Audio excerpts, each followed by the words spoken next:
All right, so are we running? Yes. All right, so here's what we did. We stopped, cleaned the gun. It wasn't near as blue this time. And then we had to go in and actually load ammo now because I didn't have any more preloaded. So this is 111 grains of the Vidivori powder and with still the 300 grain burger. We're not changing anything else. We're just jumping up in powder. So we went from 109, right, to now 111.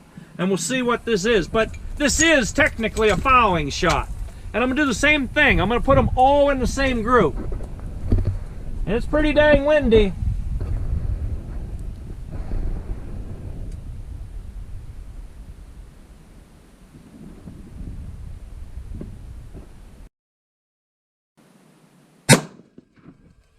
Wow, in the exact same spot as all the other ones. That would have went right through that same group, if you can believe that.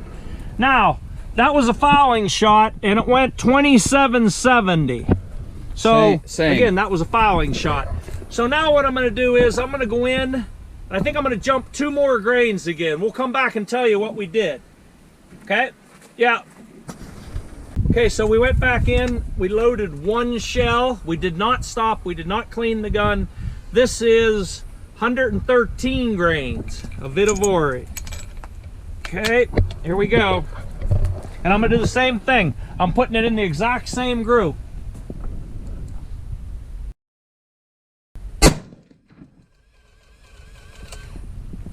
Okay, now that's interesting. It's dead center in line, but lower. Now think about this. Look at the jump we made. 2867. So now we've crossed into new territory. Now I gotta see, I'm gonna pay attention here how this opens. It opens very easy and everything looks fine, no problems. So that means we're getting closer, is what it means with this powder. And the fact that it's exactly in line but lower is because it was faster. Faster hits lower. Gotta watch this wind. All right, we're gonna go back in. We're gonna go back in, and I don't know what we're gonna jump to next.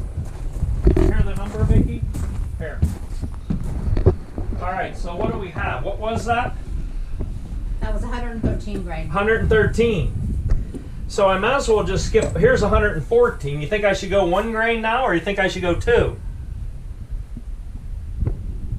I think I should go 2. I don't know. What do you think?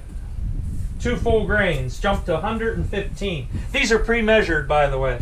I think I'm going to go ahead and jump. That's still not fast enough. So,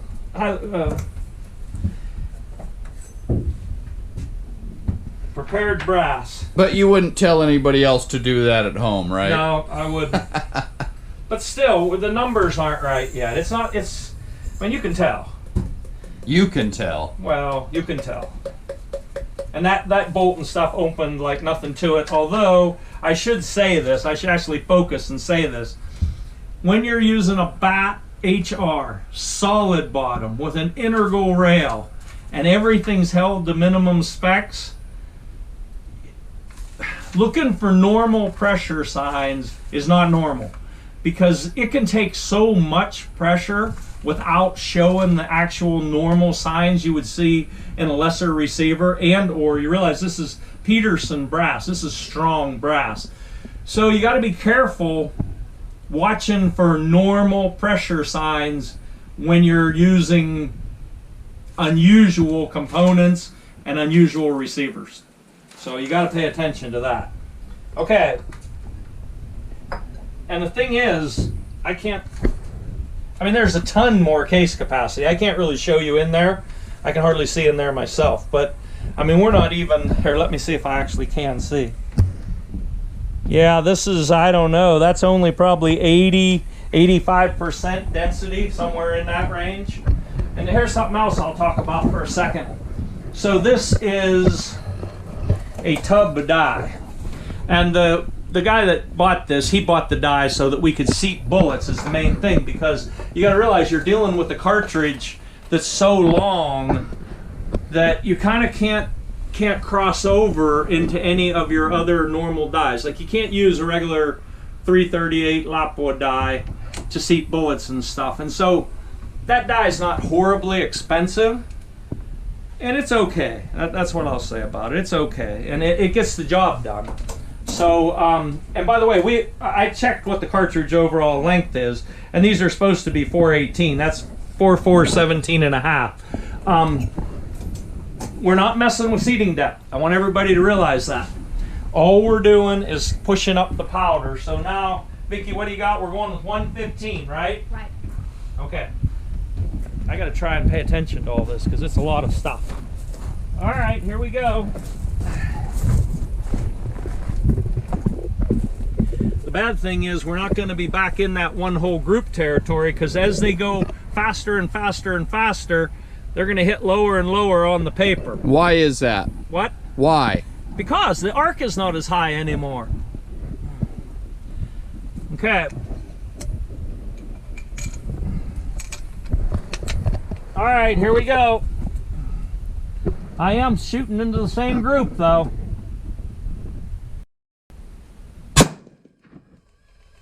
Wow, right through the other hole.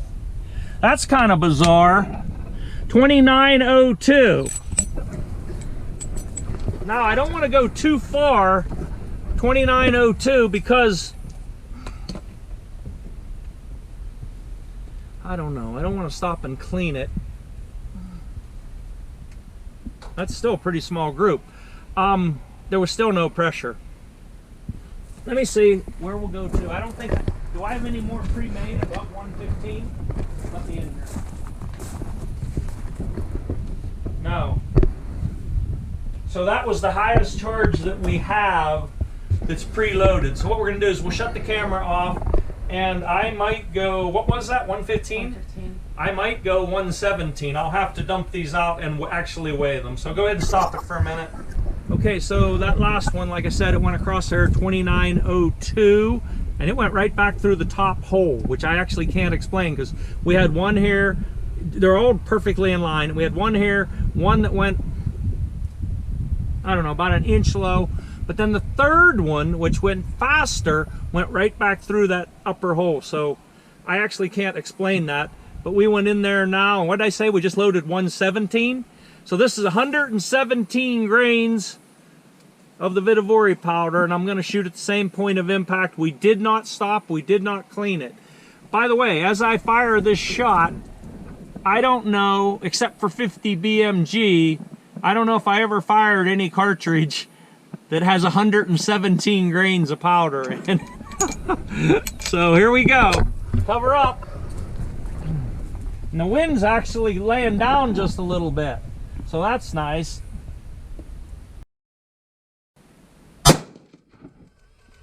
Wow, it's right back. I almost wonder if that one was a flyer. 2969. Here, look at me, because I want to make sure we catch this. So the upper three now are like 3/10 of an inch with that one out the bottom, and it's starting to gain linear now. You notice that? It's gaining, like we put so much in and it's gaining. So that was 2969. Now I want to see how this bolt opens. It still seemed fine, but I think we're getting close to it maybe. I don't see any pressure signs here, but like I said, it's very hard to tell. But I'm definitely noticing the pitch is changing. Did you notice that? The sound is changing, and the recoil is starting to get sharper.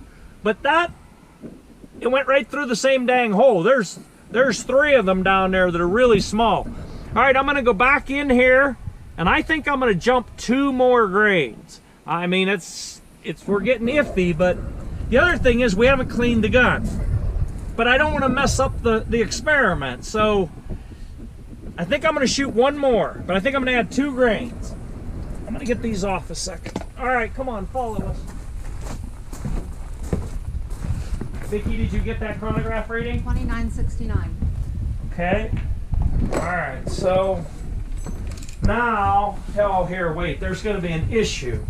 The issue is I would have to trickle up to that, because I don't have anything anything prepared. I don't know what that looks like. That'll take forever. I don't want to put it in the powder measure yet because I don't know how far we're going. Okay. So you're gonna go to 119? The one we just did was 15. Is that right? No, it was 117. 117. Yeah, so I'll go 119. What I really ought to do is, I need a spoon. This is redneck reloading. I might have one in the truck. Huh? I might have one in the truck. Do you really? Probably.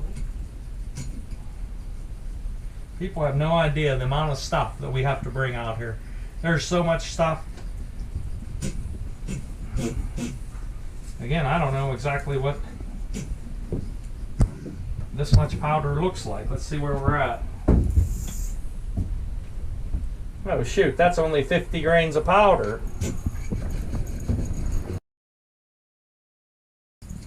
There might not be enough powder in the trickler.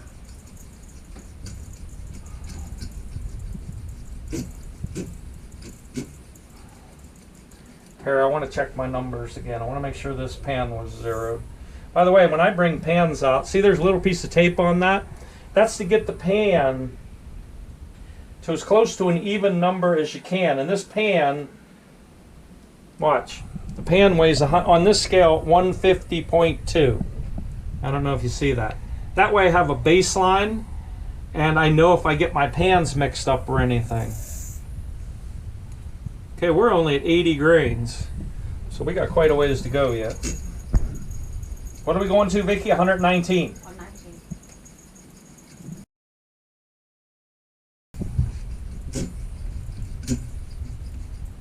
Okay, let's see where that takes us. Oh, we're getting close. 113, and I actually see little kernels of powder laying around here. When you do that on my Sartorius, I mean, you drop one grain on one kernel on there, and you can see it. But I don't like bringing that thing out in the field. I mean, that's a delicate instrument, and it's dang expensive. All right, we're going to 119, right? Yep. Okay, we're at 117. This will be interesting because that's what we just shot, right? 117, so we'll see what that actually looks like right here. How much powder is that to get to 119? I think it's about that much, I bet. All right, here we go. Let's see where we're at. Uh-oh, I went over, of course. 120. It's 121. I don't think I should try that. So I'm going to have to knock a little bit of that back out of there. Let's try that. Nope. Too much.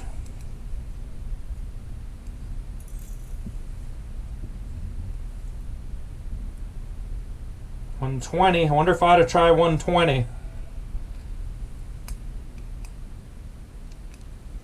So what were we at? 117. Yeah. 3 grains. You think I ought to try a 3 grain jump? I don't know. Do you feel lucky? You Punk. feel lucky? Well, do you, punk? Get high-low. Go get high-low for a second. Tell her to run over here. She's right down. So, I think maybe. Hi, look, come here. Hey, high-low. Look at the camera. Come on in here. Come on in here. Look at Wilson. This is our cameraman, Wilson, by the way. Hey, high-low. So what does Clint Eastwood say after he says, well, did I shoot 5 or did I shoot 6? Tell you the truth, in all the excitement, I kind of lost track myself. So do you feel? Do you feel lucky, Puck? So do you feel lucky? Well, the old man feels lucky today. He's going for it. All right, I went for it. Yes, I'm at 120, so I'm going to go with 120. Now I have to redo my paper. I hope I don't blow my face off. No. I don't think that was worth it. You don't think that was very funny? Is that what you said? I was sleeping and you woke me up. All right, so What does 120 grains of powder in this case look like? Oh, shoot. You guys can't see this. Don't drop it. You're still only probably at...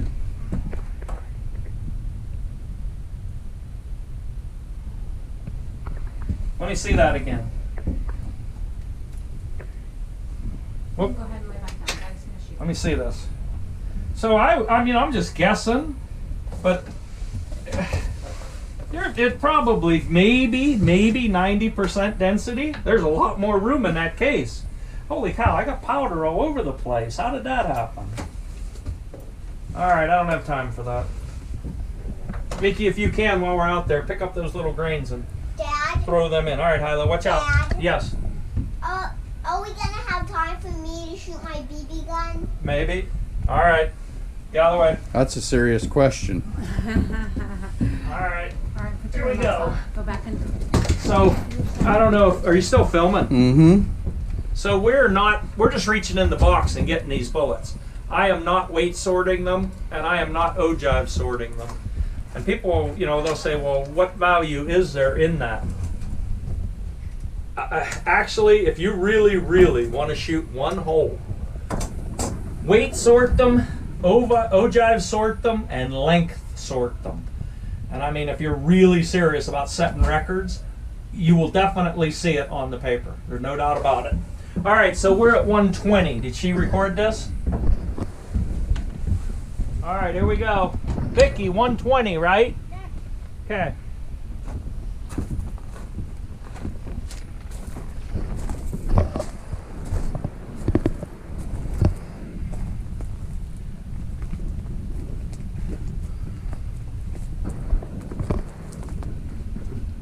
All right, here we go.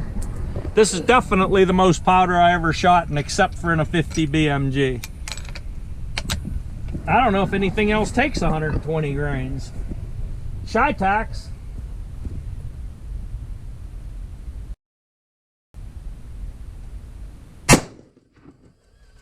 Wow. If they're still all touching up at the top, it definitely changed. Everything changed. That's 3049. Let me see this. Still easy. Now I gotta really decide whether we're gonna keep going or not, because those top, I don't know how many's up there. I guess 4 of them are up there. They're all touching. They're in a little line like this. And then you got that one out the bottom. I don't know what that was. I thought that was the pickup in speed, but the target's saying no.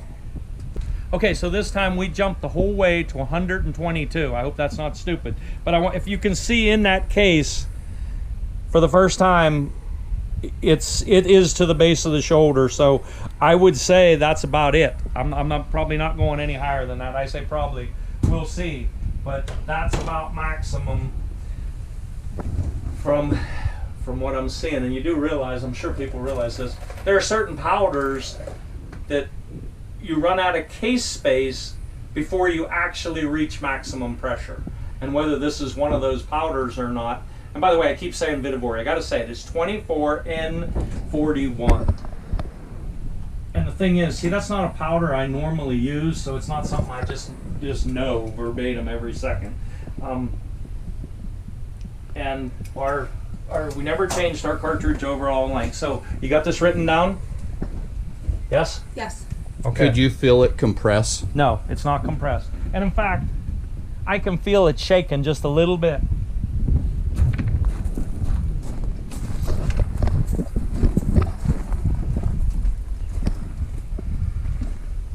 Also, and I'm not sure about what I'm gonna say. Are we still running? Yes. I'm not sure if this is correct or not, but I don't think I've ever shot a 300 grain bullet at 3,049 feet a second.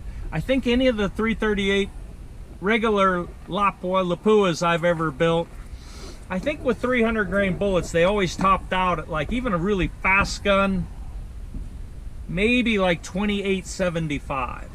Maybe I might have had one hit 2,900. And I don't know, you know, I got the Lapua Improved here with us today. I don't know what the top is yet because I haven't found it. But I do know, what did I say, 122 grains, right? 122 grains of powder. That's a lot. All right, here we go. Hopefully, I'm not about to do a Kentucky ballistic. All right.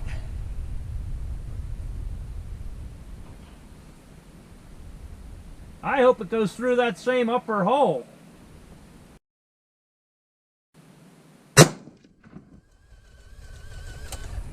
Almost touching, not quite.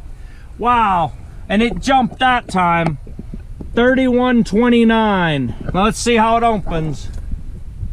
Still, nothing. Opened easy. I can't see without my cheaters, but I can feel it. It feels fine. All right, so here's the thing. I don't know. I honestly don't know what to do right now. I do know we have to stop and clean the gun. That's a fact. But